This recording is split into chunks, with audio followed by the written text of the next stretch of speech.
There we go. Did you make it? I made it. I can't say that I've made it, but we'll carry on anyway. Yeah, that was a weighty statement that I just made. I've made it. And then you just turn off the phone and walk out and leave. I'm done here. Happy Friday. Yes, it is. And I have a lot to talk about, I think. Unpack? Cool. Yeah. Can I quickly say that earlier an older man, I said, hello, how are you? Here at the library. And he said, hello, Happy New Year to you. And I was like, do you know what month it is? But I was just kind of like, you too. Maybe he's decided that it's new for him. So yeah. I mean, who am I to question that? I think probably my response would be like, what have I done with my time? Like, right. Did I miss this time? Right. I would be questioning myself. Is it January again? Yeah. Yeah. I wouldn't put it past me. So. No. Anyway, let's talk about stuff. All right. I just started a book that was recommended to me by my sister. It's called Blacktop Wasteland by S.A. Cosby. Mm-hmm. And it is not something that I normally would have picked up, but I'm enjoying it. So cool. I don't know. Maybe I've discovered a whole new genre that I like. But I love when that happens. It is. It's about this guy who's sort of a little bit of a shady character. He had been like I guess what you call a wheelman, like the getaway driver type thing. Oh, yes. And so he's pretty much done with that, but then he is sort of short on cash, so he goes and like kind of gets involved again in the backwoods one last racing job kind of thing. Yeah, exactly. but like racing, and so but like drag racing, like out in the backwoods, that kind of thing. Nice. Does that really happen? I guess I don't know. I don't in a lot of in stories. Fiction. Yeah. Like I can't believe. Okay, so yeah, obviously you and I are probably not going to be privy to where that's going down, so we can't judge whether it's realistic. I guess it just because it's not happening in my world and your world doesn't mean it doesn't exist, I guess. Right. So I don't know. Maybe that's going on. Yeah. So I'm not big on that kind of thing, and I don't care about cars and that, Right. And the only thing I can think of recently that I've seen that had anything to do with that was that movie Drive with Ryan Gosling. Yeah. Which is terrible. You're like that movie Fast and Furious. I don't know if you've heard of it. that movie, those 12 movies. Yeah. I do say. Oh, go ahead. No, I have taken that on as a phrase. So like, yeah. I'm always talking about the dog being, Fast and Furious. Fast and Furious. Yes. Yeah. Doing things fast and furiously. Too fast, too furious. Yeah. No, yeah. But Drive I did see, and I really liked Drive. So yeah. Not me. But anyway, that's neither here nor there, because this book is much better. I haven't seen it since it came out, and I'm really curious how I would watch it now, because I know it was like very stylized, and especially like around the time, like when it came out. And I was in college, I think. And so I don't know. I feel like I could see myself watching it now and thinking it's cheesy, Yeah. I mean, I don't know what exactly I was judging about it. I just, at the end of it, I hadn't enjoyed it. So yeah, and that's the thing, is like, I don't remember very much about it, but I remember really liking it when I was finished with it. So I don't know how accurate my opinion is as far as Drive goes. So forget I said anything. You can have your own opinion. You can like things. It's fine. Yeah. We don't always agree on everything. Oh, no, that's true. But anyway, this Blacktop Wasteland is good. And it's, the language reminds me of like old detective novels and movies. Yeah, but cool. it's the author and the main character are African American, so it has like a different flavor. Uh-huh. And the language is very pared down and direct. Mm-hmm. And the main character's car is Duster is what is the car, I guess. I don't know. Oh, okay. And but it's also like not flashy on the outside at all. Just kind of, Mm. it's worn or whatever, but it's like the It best it really car otherwise. flies. Yeah. Yeah. And so, yeah, I thought it was interesting in that sense. The language is Uh-huh. intriguing, and then the correlation between the character and his car and the stylistic stuff. And Huh. anyway, I'm enjoying it. So um I it, it even like it turns like the whole like Dukes of Hazzard trope on its ear by, Oh my you know, gosh. even references Dukes of Hazzard. It's Yeah. like, okay, yeah, we know we're in the South, we're racing cars, Dukes of Hazzard, we Yes, got it. yes. This is not We'll that. we'll acknowledge it. Yes, I love Yeah, that. I appreciate that. yeah. Just to get that out of the way, Yeah. don't expect Bo and Luke to show up in this. Well, and okay, how did your sister discover this book? Is it the kind of thing she would normally read? Mm, no, I don't know. In fact, I think it was probably just she read a review of it somewhere, Oh, probably. okay, cool. Yeah. So Well, we got a copy for the library, and nice. you can check it out. Cool. But yeah, it's interesting. It's very violent. I mean, Really? if you're a fan of that, of like any kind of the detective genre, there's Yeah. lots of that kind of stuff. Yeah, yeah. And so Nice. it's a new take on that, which is always refreshing. Yeah, definitely. And then I do want to recommend, if anybody out there has not yet read Kitchen Confidential by Anthony Bourdain, they should. Oh, yes. And that was my first introduction to him years and years ago in grad school in a creative nonfiction writing class. Yeah. And his book was one of the examples. And when you don't have to reveal this, but when was that published? I want to say late 90s. Okay. Yeah. Early 2000s. But yeah, around there. Okay. And that's his first book, I believe. And it is just a wonderful example of memoir writing. And of course, he went on to write other things and, of course, star in lots of other stuff. But I always liked him. And that was my introduction. And it is, I think everybody should read it.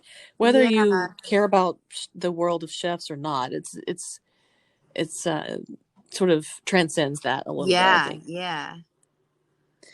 That's what I need to read. I know, it's legend and, that it was his first, because had he, I don't know, we can talk about this is another podcast, but where did he come from? I guess, like, did he come up as a chef and then he started traveling? Yes. And so doing all that. Okay. Yeah. And I think he spent in his youth, maybe one of his parents was from France, but I think they traveled. I know he lived in France when he was young. Okay. And then, that's why he was so cool. Right. But, so he was a chef, and then the Kitchen Confidential came out of his experiences himself as a cook. Yeah. Okay. But there's just some really great descriptions. Like, there are things that I remember because they're so vividly told, right. About these guys who had been cooking so long that they didn't have any feeling in any of their fingers. Yeah, and they would just reach in and grab the stuff, without any gloves on. Yeah. Anyway, just things like that it's a classic. Yeah. Well, great. And so thinking about that made me think about another brilliant example of creative nonfiction, which is Slouching Toward Bethlehem by Joan Didion. And I don't even remember what reminded me of this recently, but I made a note that I would talk about it because I don't know. I thought it would be interesting. So Yes. hopefully that's what we're doing. I'll make that decision. I'm just kidding. Okay. Prepare to judge. Okay. So in this creative nonfiction class, we read probably 10 different, this is actually a different creative nonfiction class, but we read probably 10 different examples of the genre. And we also talked about, like, what does that mean? What does that term mean? Right. Because it's kind of it's a new-ish term for stuff that's supposed to be factual, right? Like reporting or biography, memoir, or that kind of stuff. And so there was this example of Joan Didion, and then actually, I am totally making this up. Oh my god. Which is so perfect. Like, this is an example of what I'm talking about. Exactly. There's another anecdote about Joan Didion we can come back to later. But the one I'm talking about is actually Annie Dillard. Oh. And Pilgrim at Tinker Creek. Another classic example of nothing like Salting Toward Bethlehem. Tinker Creek. Yeah. Yeah. So, wow. How could I more perfectly embody the problematic part of creative nonfiction? So in Pilgrim at Tinker Creek, there is a famous passage where Annie Dillard writes about her cat. And the cat comes in and has, I believe, like killed a bird or something, and has left bloody cat paw prints, through the house. And so years later, she is talking at a conference, and somebody asks her about that passage for some reason. I'm not sure why. Sure.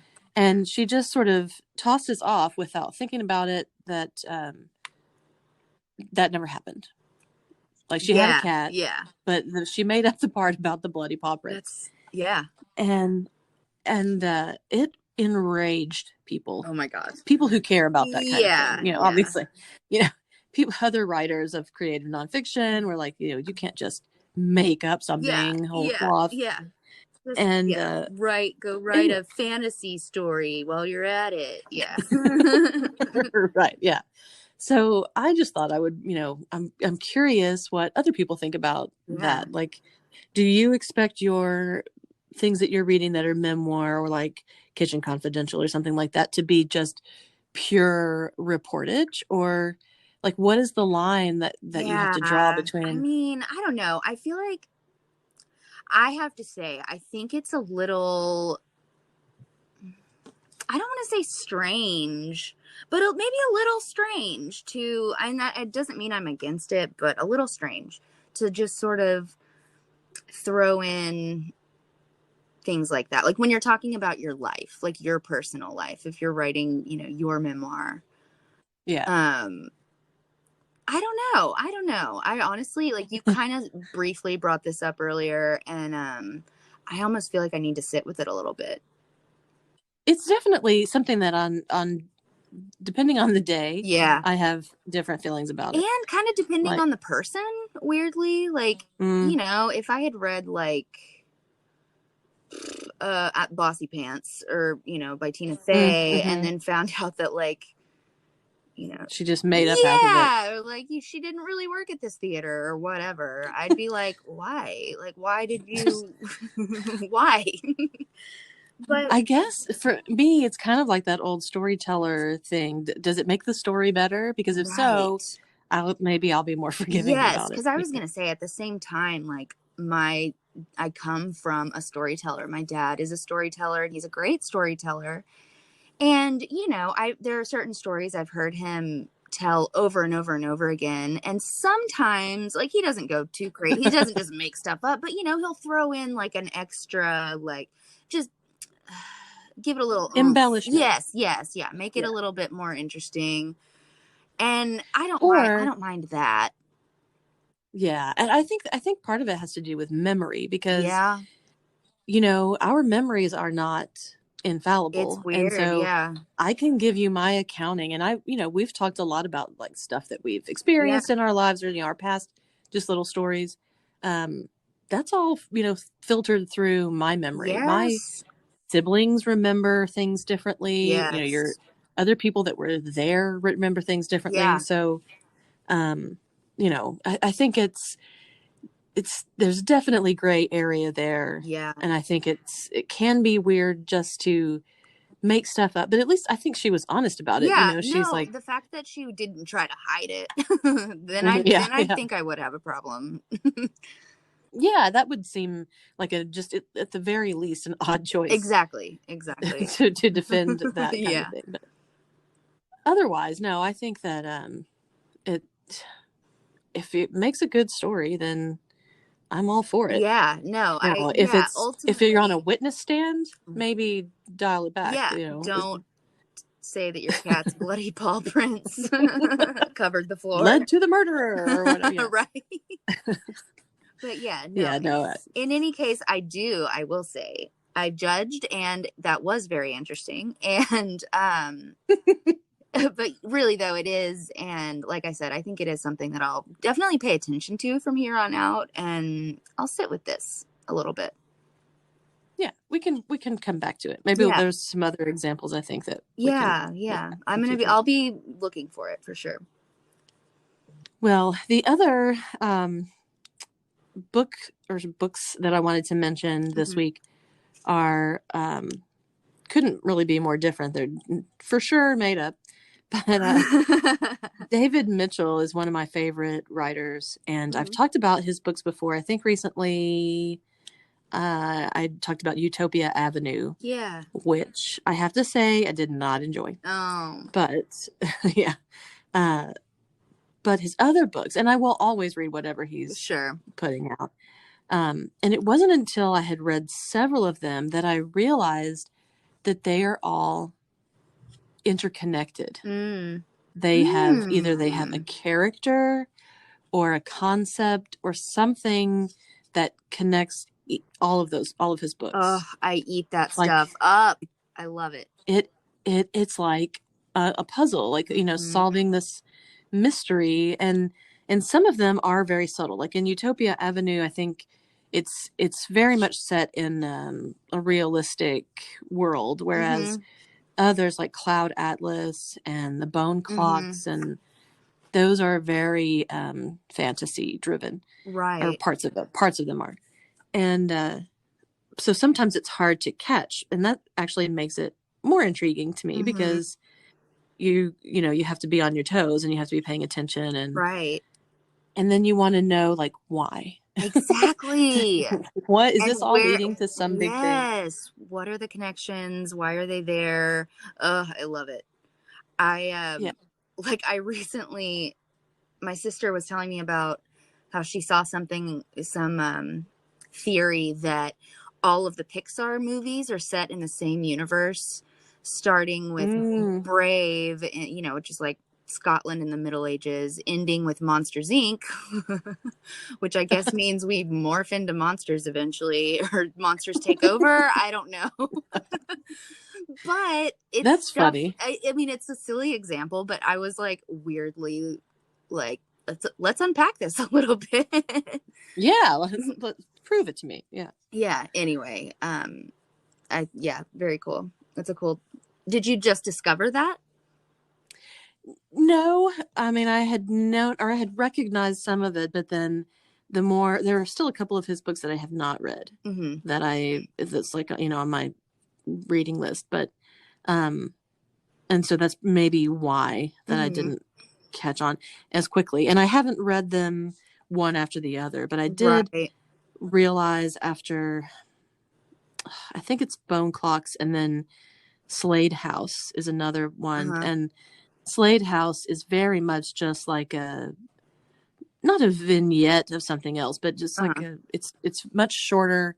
It's a completely different format, but it's definitely a take on another book, or like an offshoot of another book. Cool. And so, yeah, so that one made me more aware of it, and I started looking into it. But that's fun. Yeah, love it. And so I'm gonna reread everything and see what I come up with. Yeah, well, good luck on that. Yeah, journey. you gotta. Yeah, exactly. Gotta love a multiverse where I do, there's man.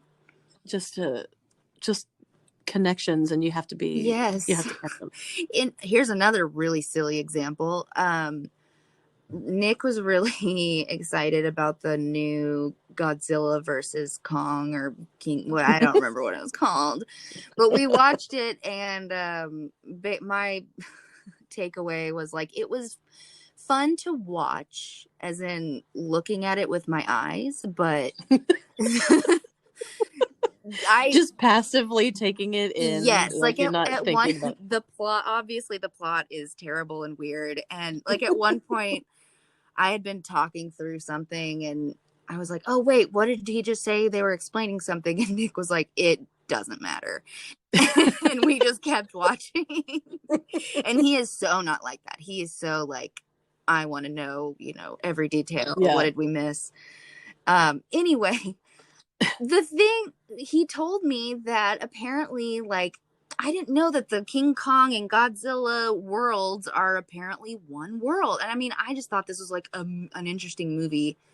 But I guess, yeah, the concept has been that they take place in the same world and that Godzilla and King Kong are from the same place. And like Radiation Island or whatever. Yeah, don't go there. But that was the thing that made me be like, that's kind of cool. That part of it is kind of cool.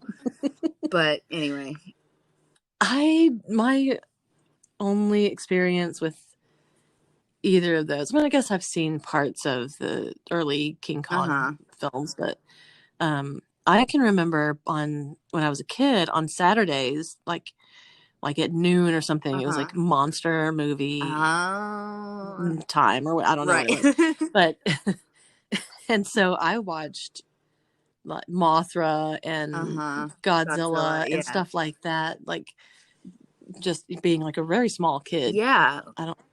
And completely apparently unattended by my parents. Yeah, well, we watched the original King Kong. I think it was, when a lot as kids. Like Callie and I really loved it, and we watched it a lot. And I don't know. And yeah, there are some parts in that one even where I'm like, ooh, I don't know.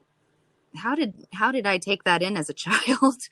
But I remember being scared of the Blob. And then, have you ever seen that? No, but it's ridiculous. Honestly. I went back and saw it years and years later, and I was like, "This is the stupidest." Is it just like concept? Does the Blob move quickly or slowly? No. Yeah, super, like almost you can't tell it's moving. Like so slow. It's an waiting on the edge of your seat kind of. Yes. It's getting closer. Just so ridiculous. Step over it. I don't know. Yeah. Just start walking slowly the other direction. It's never going to catch and you. You're fine. So they had to, like come up with these ridiculous ways for people to like accidentally fall into it and stuff. Right. Which is 100% what I would do. I have to say I'm so clumsy. That's how I would go. No. the more I try to avoid something, the more likely it is. Yes, I'll fall directly into it. Yeah. But yeah, that was one of those where as a kid, it was really unnerving creepy, to me. Yeah. And then later I just saw it and I thought, this is the most boring.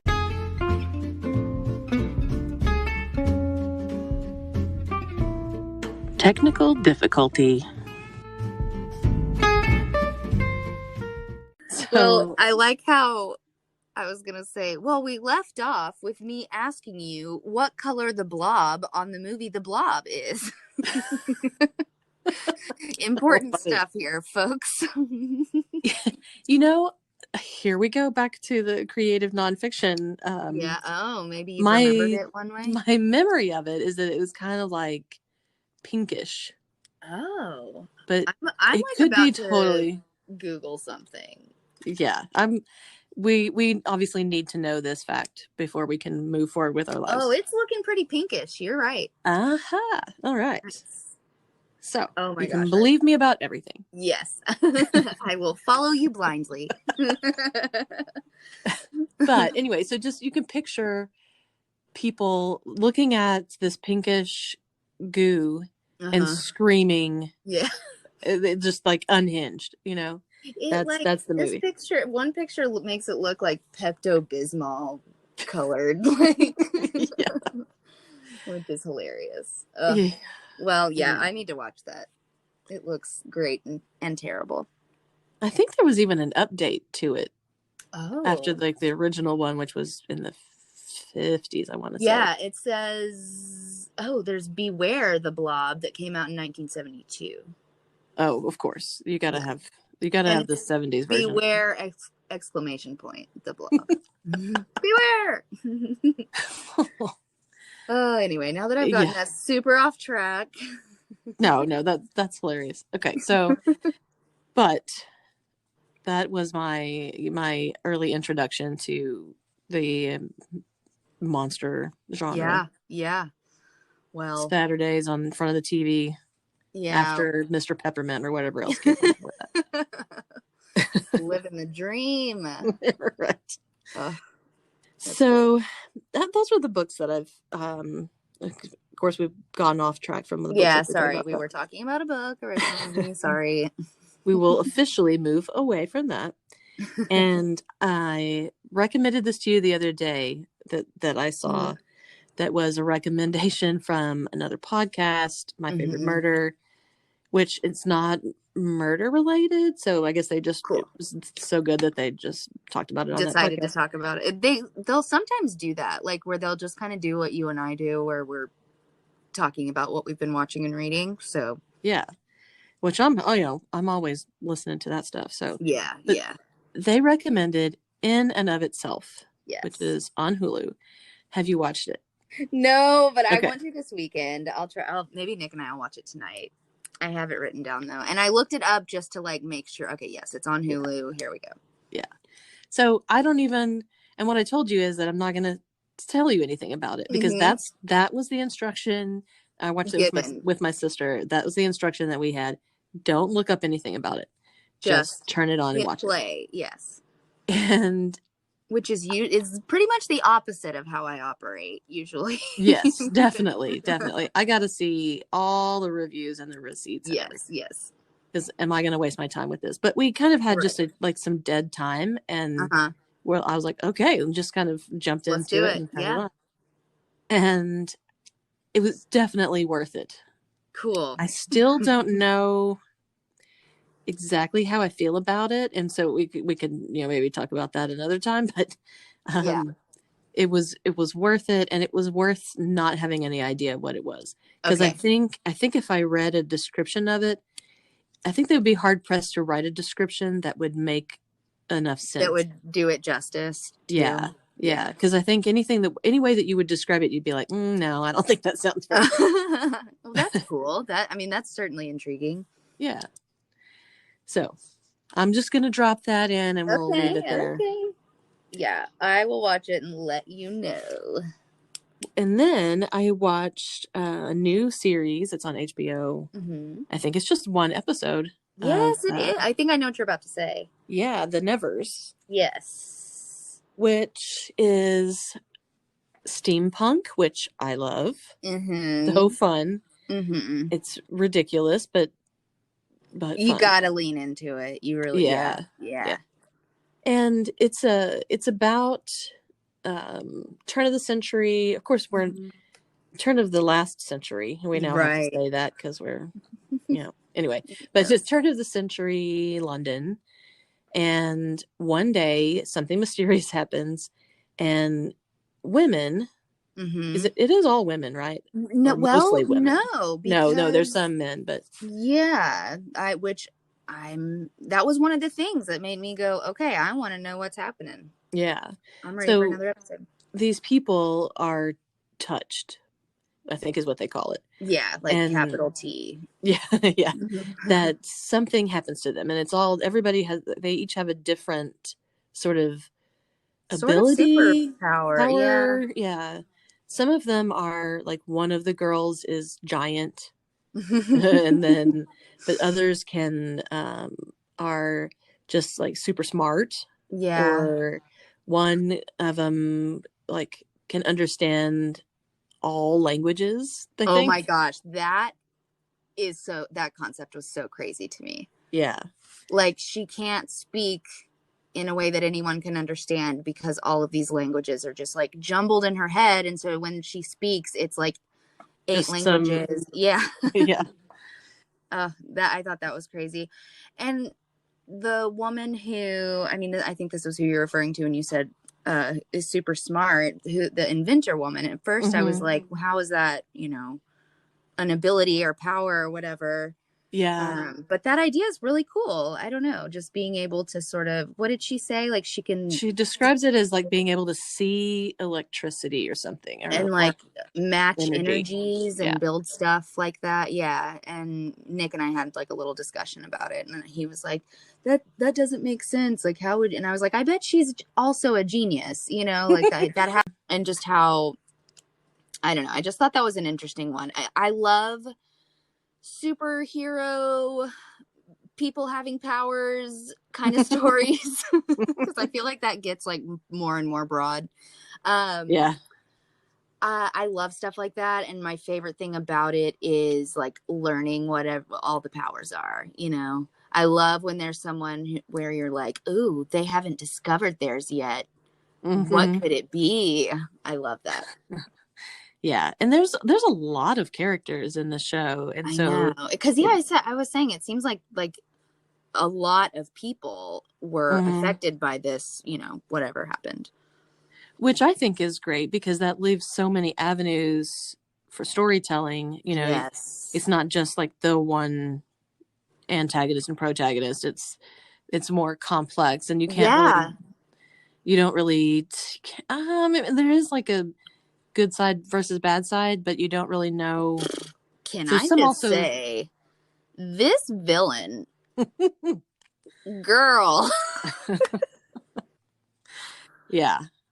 That's all I'll say. We can Yeah. talk in more detail later. Well, I'm really looking forward to see the next episode. I don't I am know. It too. must be Yeah. coming up this weekend, maybe. Yeah, I hope so. I'm excited about it. In fact, I almost wonder if I should wait so that I can binge it later, but I'm kind of too excited to wait. I want to see what's going to happen. So, good job. Yep, You got they me. got us.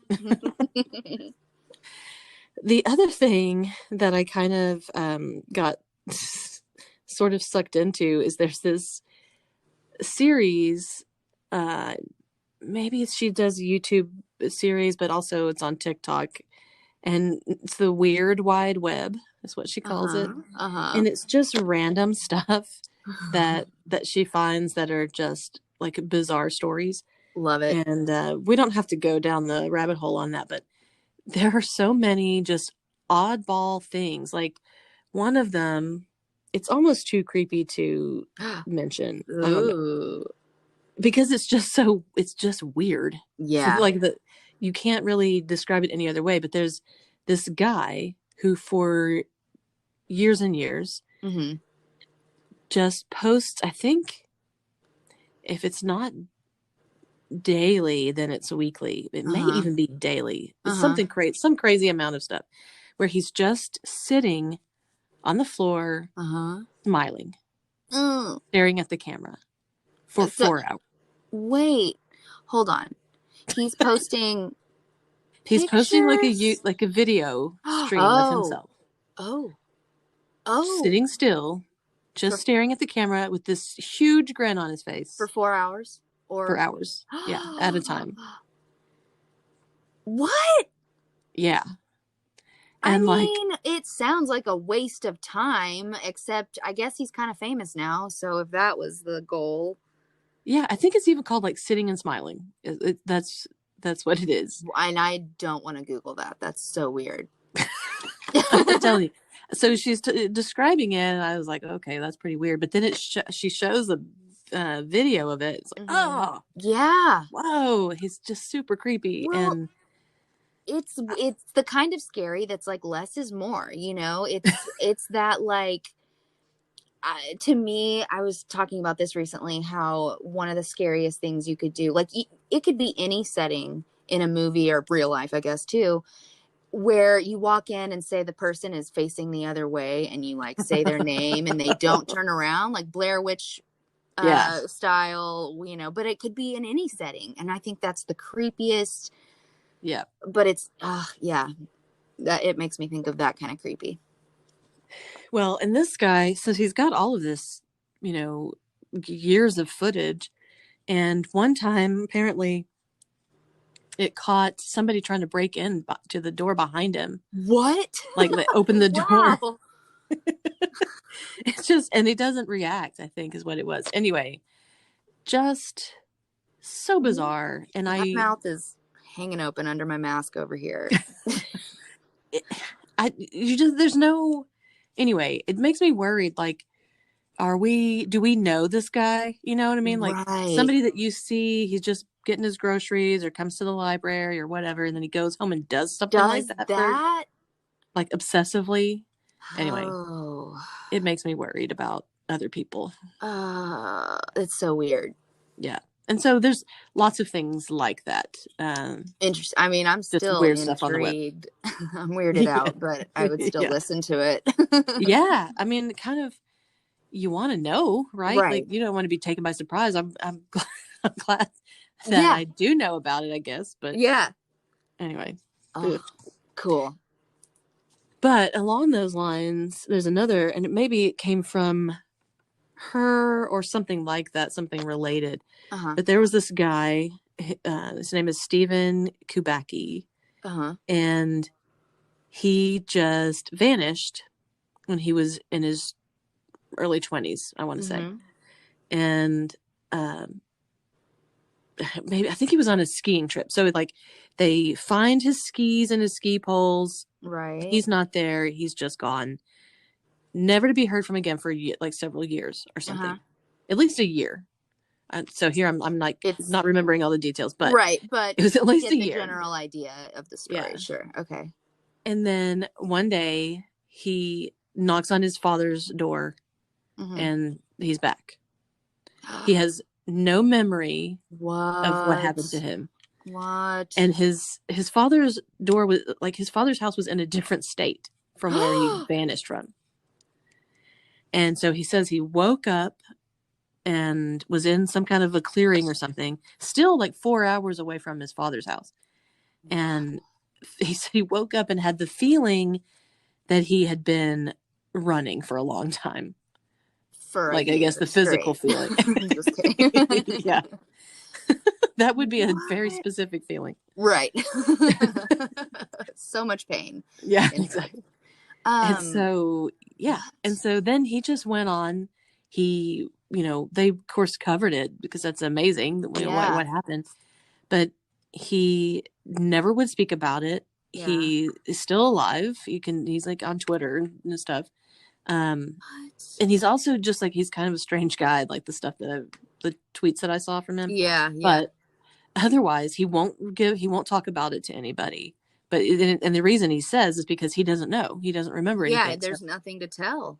Yeah, he can just, that's all he's got. There's nothing else. What? Isn't that wild? Yes. Well, and it's so funny that you're bringing this up. When I was home on my break, Nick was telling me about some podcast it might have been somebody who was like on TikTok or something who would like tell these stories kind of like what you're talking about. I don't remember who he said it was, so I don't know. Could be the same person, or I don't know. Huh. But it was a story of like a kid who, like, his grandma's watching the kid play outside, and she's like, I'll be on the porch, but stay, within my sight. Don't go past this like tree line or whatever. And she said she hears the kid yells help or something. And so she runs, and it sounds nearby. And so she runs down there, and then she doesn't see him anywhere. And then she hears him yell out again. And it's like really far away now. Oh. And I know. And so, and maybe they hear him one more time. And so, but she can't find him anywhere. And of course they search and search. And then some short amount of time later, maybe a day or few days later, I don't remember who finds him in the woods, and he's like fine, like, and doesn't remember anything at all. Yeah, and wasn't scratched up or anything. But that's crazy. What? I know. Ugh. I want to know it all.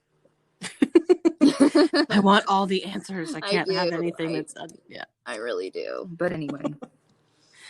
Well, I just had to mention that because it was just so Yeah. bizarre to me. Yeah. I love it. So the last thing that I want to talk about is, you mentioned the other day, we were talking about our reliance on Yes. cell phones and how what we were having to coordinate, like getting somewhere and Yeah. finding each other, and we weren't familiar with the area. Yeah. And it's like, how did people used to do this when they Yeah. didn't have cell Because phones? it was Like, simple. I mean, you were just like, okay, yeah, I'll call you when I'm there, or whatever. And yeah. Otherwise, that would have been a whole process yes, of, trying to figure out where the where other we're one gonna was. meet, what the layout looks like, where we're gonna meet exactly, where's the Yeah, nearest when you, payphone in case I do need to try to get a hold of someone. yeah. And so you mentioned that there are like a whole stream of movies that the plot would no longer hold up if they had cell phones. If they just had cell phones. Yes. So we kind of made a list a little bit of movies that would be totally altered if Right. Which cell phones existed or if technology was different, yes, I'm gonna start like really paying attention to this, because of course we were talking about it earlier and I was like, nothing is coming to mind, but I know they're out there. So anyway, I might occasionally be like, by the way, here are a couple things I thought of. Here's some more. Well, so there's some funny ones and then there's some, more like thoughtful ones. But, Right. and there will be spoilers for these movies, I guess, if we, Yeah, just in yeah. case. We're not gonna. They're all well-known movies, I think, but Nothing new. Yeah. yeah. And so some of these are not just cell phone related. They're definitely more like the technology that exists now. Yeah. Yes. And so one I think is hilarious is the movie Scream, which is all about the killers calling people, and that caller ID would have just ended that. Like, could you please stop calling me Bob or whatever your name? I know who this is. I'm calling the police. It's your dad's name that shows up on this caller ID here. So yeah, so it's that one. That's one. And then let's see. Oh, Adventures in Babysitting, which classic 80s movie that all 80s babies saw that. And the whole thing is the story is prompted by this girl who's babysitting, and her friend is stranded in the city. Like, she lives out in the suburbs. Her friend's stranded in the city and doesn't have a way to get home, and she's not supposed to be there. Like, I think she got mad and ran away or something. And so she can't call her own parents, so she calls her friend to come get her. And that would have been a much shorter movie. Because the whole thing, they're trying to find her. And then she just goes home and good night. Yeah, exactly. So that was another one. And then It's a Wonderful Life. It cracks me up. Yes. Because if there was Venmo or GoFundMe or whatever, that movie would have been 5 minutes long. Like, oh, we're short. So let's just reach out to the community or whatever. Yeah, tweet this out and everybody will pitch in $1. Exactly. Someone creates a GoFundMe for George Bailey. I mean, that is literally what would happen. Yeah, the end of that movie is literally a GoFundMe page. Oh, anyway, so there's hilarious ones like that, or Psycho. The plot of that movie would never work if there was TripAdvisor. That one might be my favorite. I know. You can imagine the reviews left, like, super off-putting, creepy. Yeah, creepy guy. Found him, caught him trying to look at me in the shower. Yeah. Seems to be obsessed with his mom. Yeah. Who may be a decaying corpse somewhere. I don't know. I get the feeling. Yeah. Yeah, I love it. Yeah, that was great. And then Don't Tell Mom the Babysitter's Dead is another one that the kids are left, which that movie is so just out of bounds bonkers anyway. Like, the whole premise. At every turn. every turn. I mean, But it you could was have. super enjoyable Oh when we were yeah, kids. yeah. Yeah. But in real life, you could have stopped that. I mean, yeah. As soon as they found the babysitter, Oh yeah. just Well, and then like, so she gets this job for a fashion company and fakes her resume she's and like like, 16. yes. So with Facebook and LinkedIn and, Snapchat or whatever, Yes. that's all they would take, because the secretary has to be really, the secretary that doesn't like her Uh-huh. has to be really crafty to figure out that she's a Yes, she teenager. works hard.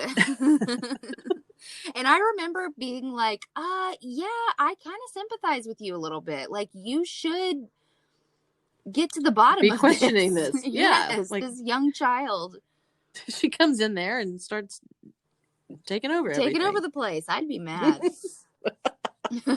She's probably like, the lady's probably like my age. And yeah, I don't Right. blame her. I don't Yeah. blame her. She's like, I've Like, worked hard to get here. And this little right. child.